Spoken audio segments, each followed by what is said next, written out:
Quédate en la casa, que en La Iguana nos quedamos contigo para informarte.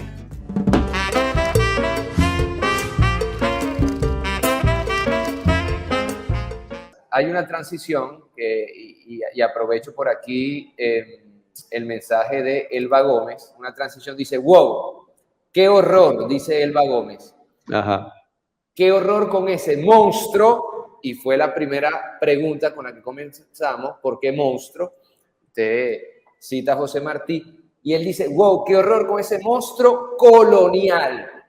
Exactamente. Y ese adjetivo entonces nos lleva también a la historia de nuestra América, porque a partir del siglo XIX nosotros nos separamos de la colonia española e inmediatamente ya comienza a vislumbrarse el hegemón colonial de los Estados Unidos, y a partir de ese momento tenemos prácticamente desde el siglo XIX hasta ahora una historia macabra del monstruo colonial en relación a lo que él considera su patio trasero. Y me permito, profe, además, detenerme sobre el tema colonial, porque además hay un gran movimiento de colonial que cada vez suma más voces y sin duda alguna el concepto de colonia, el concepto de colonialismo, es uno de los conceptos faros en la discusión política teórica también en nuestro día. Entonces, quería ahondar precisamente, antes de salir de la colonia, hablar sobre el concepto mismo de colonia. Sí, de cómo nos metieron en la colonia. Exactamente. ¿Tengo la palabra? Claro que sí. No. El programa es suyo hoy. Sí. Y mira, siéntate, cuando usted lo quiera.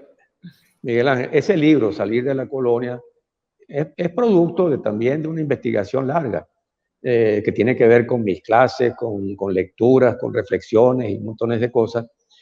Pero se escribió fundamentalmente entre 2019, entre septiembre de 2019 y enero de 2020. Y yo recogí ahí unos puntos que son claves. Unos puntos que son claves porque una de las cosas que me ha llamado a mí la atención, y yo he estado metido en algunas de estas discusiones sobre el colonialismo, la decolonización y demás, es que me asombra un poco lo que acabas de decir en relación a que es uno de los temas más discutidos. Yo lo que veo es que esos temas en los cuales participan intelectuales lúcidos, brillantes, que revuelven y revisan a fondo todos los componentes de ese tema del colonialismo y de la descolonización, me parece que no tienen la repercusión que debería tener sus participaciones. Y no tienen la repercusión porque no veo que la tengan, ni siquiera en el poder. En los gobiernos progresistas latinoamericanos, incluyo, por supuesto, Venezuela particularmente, pero no solo Venezuela, está México, están los países de Centroamérica que han sufrido todas las agresiones, está el Perú, está Bolivia, que acaba de sufrir hace 2 años un golpe de Estado donde estaban los Estados Unidos, etcétera, etcétera. No tratan, no hablan con frecuencia y ahora prácticamente casi nunca de ese tema. Ninguno de nuestros gobiernos llamados progresistas lo hace. Es decir, además, de hecho, tampoco la gente, el común de la gente, los pueblos, los sectores explotados, los que serían la base de la organización de una lucha masiva contra el colonialismo, tampoco lo hacen. Es más, cuando se habla de colonia, suena como fuera de quienes manejan el tema, suena como raro. Es decir, cuando uno le puede decir a un camarada, a un amigo venezolano, salir de la colonia, él va a responder, o muchos de ellos responderían, pero salir de la colonia, si nosotros salimos de la colonia con la batalla de Carabobo. Y entonces resulta que evidentemente salimos, no exactamente con la batalla de Carabobo, Venezuela se liberó finalmente del poder español, salimos de la colonia con la batalla de Ayacucho, que es la gran batalla que vamos a tener a celebrar en diciembre del año 24. Ahí sí es verdad que el poder español quedó derrotado y se acabó la hegemonía española, pero resulta que eso no nos liberó del todo. Resulta que la Gran Bretaña, que nos estuvo ayudando interesadamente, sobre todo después que vio que la independencia iba a tener resultados favorables, ¿sí? Después que salió de Napoleón, que era su tarea principal, la Gran Bretaña nos cobró por adelantado su ayuda. Y para 1824, cuando se gana la batalla de Ayacucho, ya nuestros países estaban comprometidos con la Gran Bretaña. El año 23, la Gran Bretaña hizo que nuestros países, todos ellos, firmaran el mismo tipo de contrato, un contrato que no tenía fecha final de terminación, que igualaba los datos de Gran Bretaña con los datos nuestros, los hacía como países iguales, y evidentemente esos tratados le daban todo tipo de libertad a la Gran Bretaña.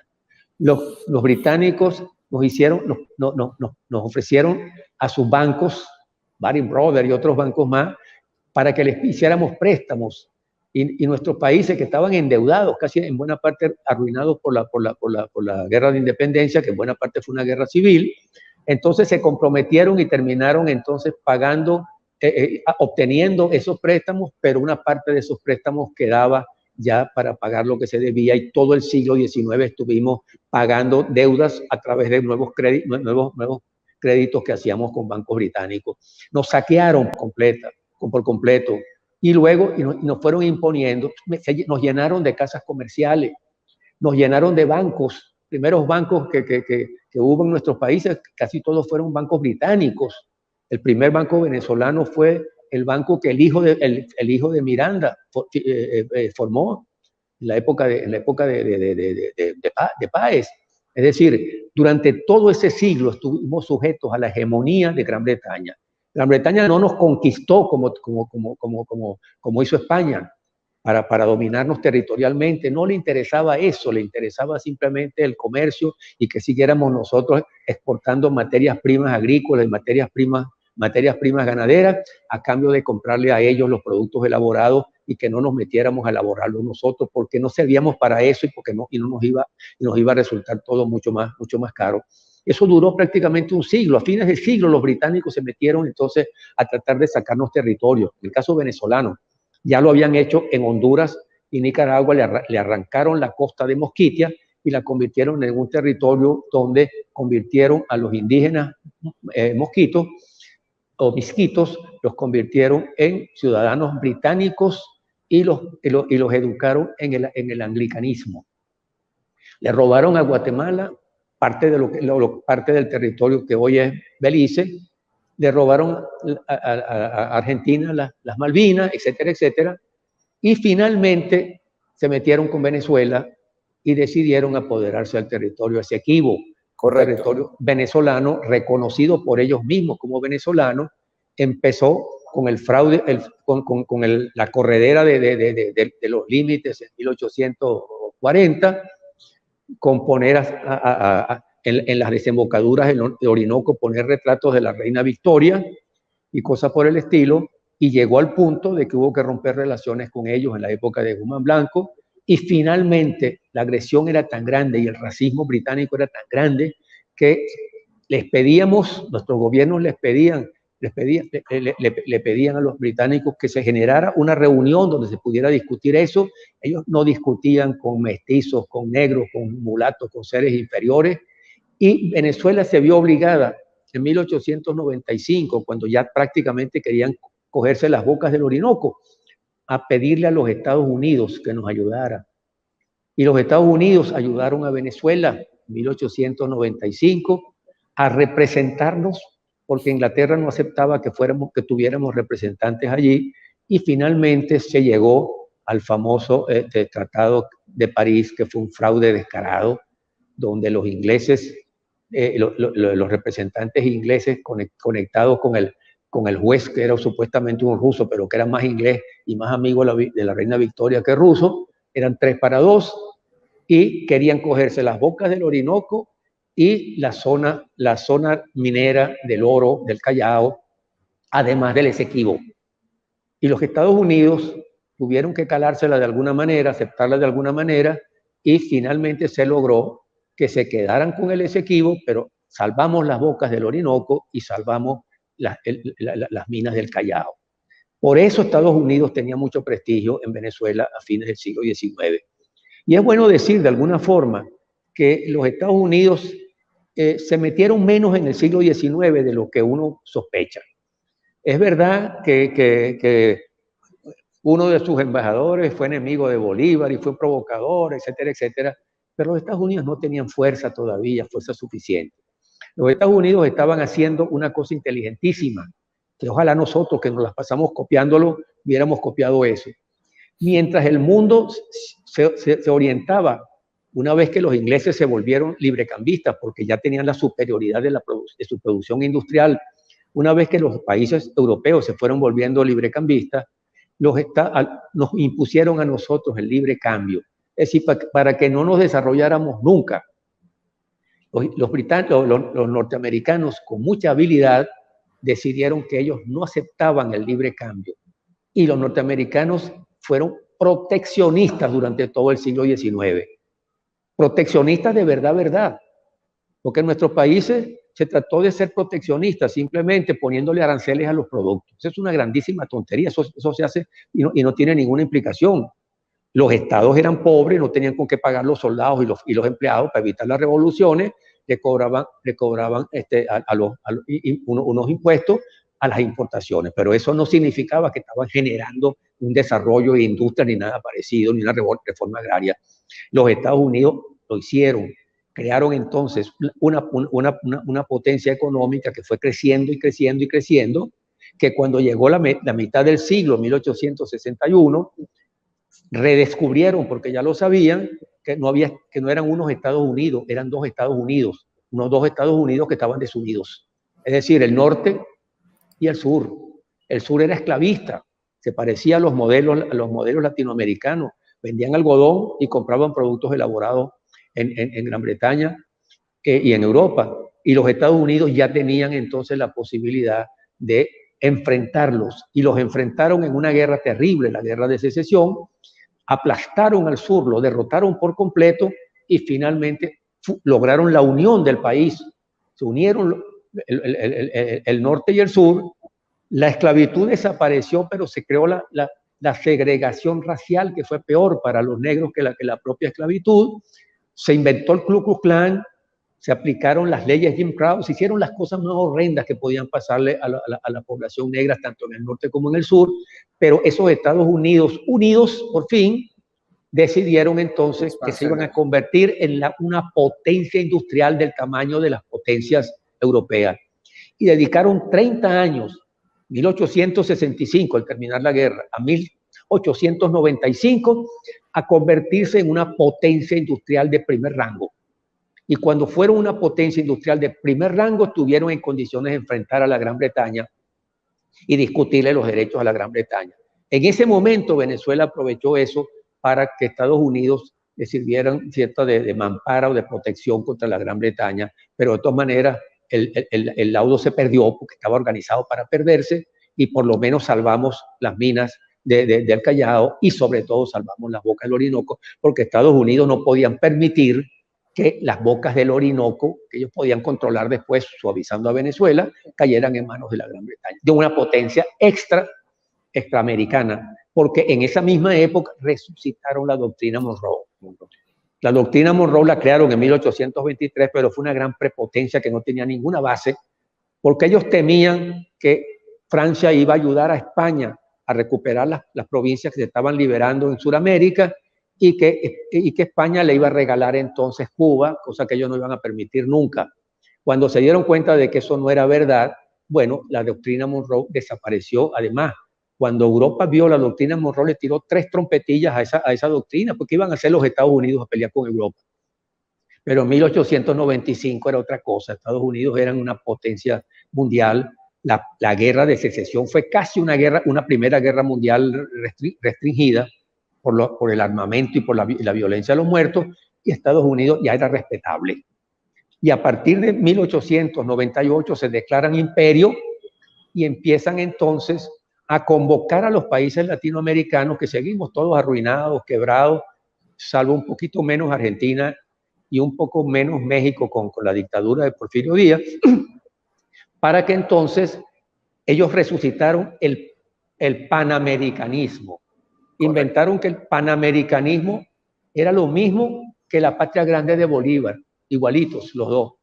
Y que entonces ellos, la potencia industrial, quería que nos uniéramos todos, las potencias agrícolas, agrarias, pobres, para comprarle los productos elaborados, no a la Gran Bretaña, sino justamente a ellos, a los propios Estados Unidos. Y nuestros países poco a poco fueron cayendo en eso y fueron aceptando eso que en el curso del siglo XX se convirtió entonces en los tratados que nos fueron imponiendo, en el dominio, en los golpes de Estado, en todo lo que hicieron para dominarnos. Desde ese entonces nuestros países están bajo la hegemonía norteamericana, y esa hegemonía norteamericana es una hegemonía de corte neocolonial que además tiende a parecerse en algo importante a la española, que fue la que nos penetró más, la que nos hizo de alguna manera, la colonia española, esos 3 siglos de colonia española. Sí, los Estados Unidos están hoy tratando de desorganizarnos porque no pueden cambiarlo, cosas que son fundamentales para la unidad de estos países, porque viene así desde la época de la colonia española, y sobrevivió a la colonia, a la hegemonía inglesa, porque los ingleses no tenían ningún interés en que nosotros nos convirtiéramos en anglicanos o en protestantes ni nada parecido. Lo que querían era sacar ventaja del comercio que tenían con nosotros, la cláusula de nación favorecida, para que si firmábamos un tratado entre 2 países latinoamericanos, ellos se coleaban y tenían los mismos derechos que el otro.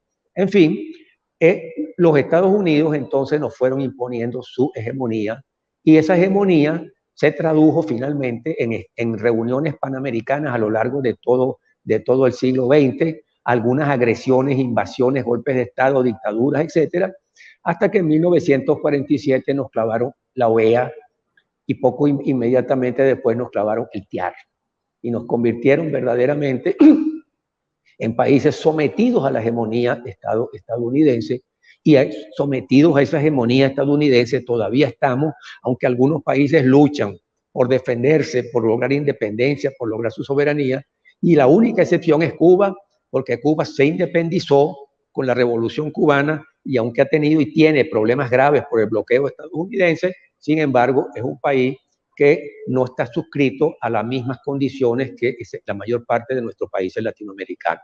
Por eso el tema colonial es fundamental.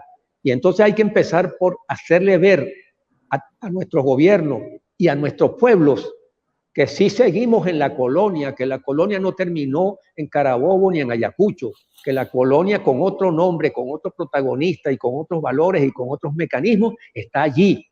Y que la tarea fundamental de nuestros pueblos y de nuestros gobiernos, que son progresistas, que quieren cambiar las cosas, que quieren soberanía e independencia, es justamente que el tema de lo colonial, de la penetración colonial norteamericana, que se está metiendo con nuestro idioma, que se está metiendo con la religión de la mayoría y que se está metiendo con la cultura, tratando de ganarse nuestros corazones y nuestras mentes, como ellos dicen, es indispensable que ese tema, discutido y enriquecido por las participaciones que vayan surgiendo, se convierta en parte cotidiana de la lucha de nuestros pueblos por la soberanía y la independencia, porque eso no aparece en las luchas nuestras, de nuestros pueblos por la soberanía y la independencia. El tema de la colonia, algunos creen que se acabó en Carabobo o en Ayacucho, y en otros no lo manejan. Convertir ese tema, y esa es la tarea del libro que yo me propuse escribir y que escribí finalmente, es que eso sea parte sustancial, fundamental, cotidiana de la lucha de los programas de los partidos revolucionarios de América Latina, y de la lucha por lograr entonces finalmente la soberanía y la independencia y la libertad de decidir nosotros nuestro destino, que mientras los Estados Unidos nos sigan dominando y nos sigan bloqueando y nos sigan oprimiendo, verdaderamente no lo vamos a lograr. Ese es un componente que hay que meterle ya a la lucha, a los problemas, a los temas. Las grandes ideas son ideas que solo se adquieren fuerza cuando los pueblos las asumen. Las ideas pueden ser brillantes, pero si esas ideas brillantes no entran al pueblo, no se masifican, esas ideas no sirven de gran cosa todavía hay que tratar de que sean fundamentales para el pueblo y para que los pueblos luchen por ellas como componente de su trabajo cotidiano por lograr la independencia y la soberanía. Bien.